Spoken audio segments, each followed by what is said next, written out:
नमस्कार दोस्तों, तो हम आप सबके सामने एक तिलक गीत गाने जा रहे हैं। नमस्कार दोस्तों, तो हम आप सबके सामने एक तिलक गीत गाने जा रहे हैं। जब तिलक चढ़ता है तो ये गीत गाया जाता है।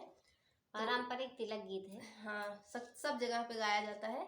तो उम्मीद करते हैं आप सबको ये गीत पसंद आएगा। कहाँ रे कहाँ से पोथी आवई, कहाँ रे पोथी उतारई, कहाँ रे पोथी उतारई। अब के करे दुआरे पोथी उतारई, तिलक लिए बाबन।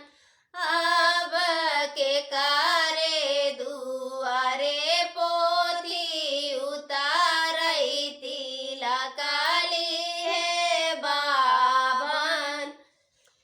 जनकपुर से पोथी आवई, अयोध्या पोथी उतारई, अयोध्या पोथी उतारई।